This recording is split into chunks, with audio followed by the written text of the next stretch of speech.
Elections to the Lok Sabha, जो विश्व का सबसे बड़ा लोकतांत्रिक त्योहार है, सबसे बड़ा लोकतांत्रिक त्योहार, biggest 543 parliamentary constituencies, of which 84 are reserved for SCs and 47 are reserved for STs। तो इस 543 पार्लियामेंट्री कॉन्स्टिट्यूएंसीज के महात्योहार में शेड्यूल बताने से पहले सभी वोटर्स का फिर से हाथ जोड़ के आग्रह, अनुरोध, गुजारिश that please join for the voting, come on the day of voting. छुट्टी मनाने ना जाएं, जरूर आ जाएं। Schedule of the Lok Sabha poll, phase 1, we'll do it in 7 phases as was done last time। 7 phases। phase 1 will start from 20th March notification, 5 days from now, and last date of withdrawal would be 30th March and date of poll would be 19th of April। इसमें phase 1 का schedule एक दिन से हमें 2 बार करना पड़ रहा है। फिर बिहार के लिए वहां एक फेस्टिवल है, तो नोटिफिकेशन की डेट सेम है, लेकिन बस लास्ट डेट ऑफ विड्रॉल हमें 30 मार्च की जगह 2 अप्रैल सिर्फ बिहार के फर्स्ट फेज के लिए करनी पड़ रही है, क्योंकि वहां त्योहार है। और 19 अप्रैल को यहां वोटिंग होगी और पूरी कंट्री में 4 जून को काउंटिंग होगी। So phase 1 this will look like this. ये मैप भी हम आपको प्रोवाइड कर देंगे। अभी ये जो येलो पोर्शन है ये ऐसा दिखाई देगा। तो इसमें जो फेज 1 का जो मैप है, इसमें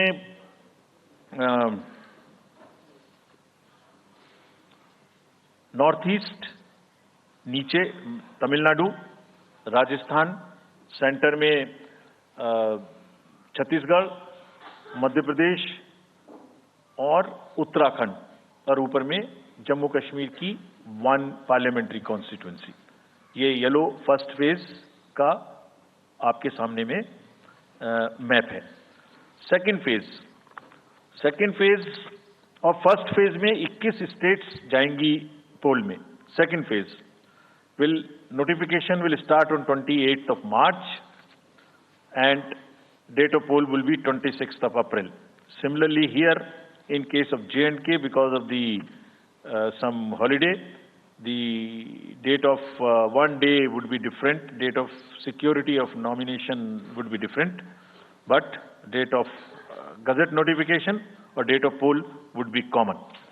फेज 1 में 21 राज्य पोलिंग में जाएंगे और फेज 2 में उसमें से और राज्य जुड़ जाएंगे। So this is the map which would be phase 2, जिसमें हम नॉर्थ ईस्ट में काफी जगह चुनाव को कंप्लीट करते हुए, तमिलनाडु में कंप्लीट करते हुए, सेकेंड फेज में राजस्थान को भी कंप्लीट करेंगे। Phase 3 would be from 12th of April and date of poll will be 7th of May। इसमें भी टोटल 12 स्टेट्स उस समय में जा रही होंगी और इस फेज में 3 नए राज्य में चुनाव शुरू होगा। इसका मैप कुछ इस तरह से दिखाई देगा। राजस्थान हम कवर कर चुके होंगे, तमिलनाडु कवर कर चुके होंगे, केरला कवर कर चुके होंगे, गुजरात इसमें कवर कर लेंगे, नॉर्थ ईस्ट पूरा कवर कर चुके होंगे और हम नए राज्यों को मिला के 3 इसमें नए राज्य भी जुड़ेंगे। फोर्थ फेज में 18 अप्रैल को गजट नोटिफिकेशन होगा और date of polling would be 13th of May। Date of counting in the entire country would be 4th of June for all by elections, for the assembly elections, for the parliamentary elections. इसका map कुछ इस तरह का दिखाई देगा। इस समय तक हम इसमें Telangana, Andhra, Orissa would start and by that time other than that entire south India would be complete, entire western India would be complete, north east would be complete. और फिफ्थ फेज 26 अप्रैल से शुरू होगी और 20 मई तक चलेगी। 20 मई तक डेट ऑफ पोल होगी, बीच में नॉमिनेशन, स्क्रूटनी और विड्रॉल की डेट्स रहेंगी। Counting of course is 4th of June। It will look like this, which is in front of you। and phase 5 में 49 constituencies will be going to the poll. Phase 6 में 57 constituencies will go to the poll, starting from the Gazette notification on 29th of April and finishing on 25th of May 2024. इसका map कुछ इस तरह का दिखाई देगा कि मोस्टली यूपी, बिहार, बंगाल, उड़ीसा और साथ में कुछ नॉर्थ का पोर्शन चालू रहेगा. Last phase, 7th phase notification will be on 7th of May and polling on 1st of June. So last polling would be on 1st of June and counting on 4th. And इस phase में पूरा पंजाब, हरियाणा भी शामिल रहेगा, Bengal, Bihar, Orissa. This is how the map will look. Yellow denotes the first phase and accordingly the legends are given. We will share this map also with you, ताकि आप इसे अपने साथ रख सकें, इसके हिसाब से देख सकें. ये भी कोशिश की है हमने, और अगर पूरी फेज वाइज हम पिक्चर दें, ये भी एक अच्छी स्नैपशॉट है, जिसमें फेज 1 में 102 कॉन्स्टिट्यूएंसीज, फेज 2 में 89, फेज 3 में 94, फेज 4 में 96, 49, 57, 57.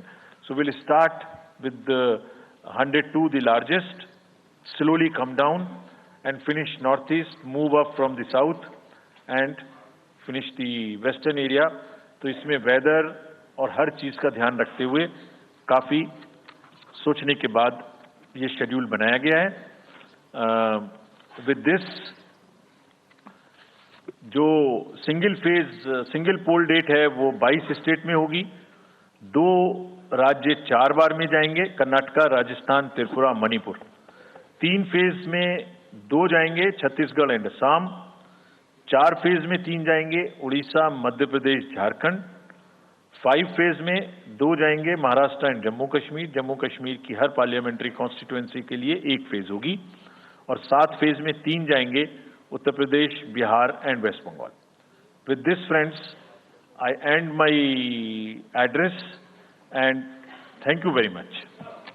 Thank you, sir, for those detailed remarks. Please hold on. So, you raise your hands, हाथ खड़ा कर दीजिए. माइकर्स आपके पास आएंगे. तो we will start with you in the first row. Where are the micers? आप आइए, इनको दे दीजिए. जो Yeah, CC sir will take 4-5 questions at one time. So after that we'll take the next person. Yeah. Sir, मैं मोहित दुबे हूँ news nation से. Sir, मेरा सवाल ये है कि आपने 7 चरणों में मतदान ये करवाया है. बहुत बड़ी चुनौती है क्योंकि दुनिया का सबसे बड़ा लोकतंत्र हिंदुस्तान है. अपोजिशन पार्टियां जो है ये आरोप लगा रही हैं कि 7 चरणों में क्या जरूरत है और इसकी वजह से सत्ताधारी दल को फायदा होता है. और छोटा सा सवाल सर एक और है कि ईवीएम को लेके लगातार अपोजिशन धरना दे रहा है, सवाल उठा रहा है. आप हमेशा ये कहते रहे कि निष्पक्षता के साथ आप मतदान करवाते रहते हैं ईवीएम के माध्यम से. तो उनके सवाल के बारे में आप क्या जवाब देंगे? आप ये जो लाइट जैकेट पहने हैं सेंटर में, इनको दे दीजिए. जो हाँ, जस्ट होल्ड ऑन. सर, मेरा नाम रविंद्र सिंह शोरान है. I would like to ask कि जो आपने बताया कि 3500 करोड़ रुपए को सीज किया, उसके बाद कार्रवाई कितने लोग जेल गए, कौन कौन सी पॉलिटिकल पार्टीज इन्वॉल्व थी, और जो लीकर सीज किया गया उसमें कितने केसेस रजिस्टर हुए, उसकी डिटेल्स इलेक्शन कमीशन हमारे साथ कभी शेयर करता नहीं है after the election happens. This lady in the front या इधर मिडिल में जो है, इनको माइकर्स, हाँ इनको दे दीजिए. या इनको दे दीजिए. हाँ, please switch on your mic.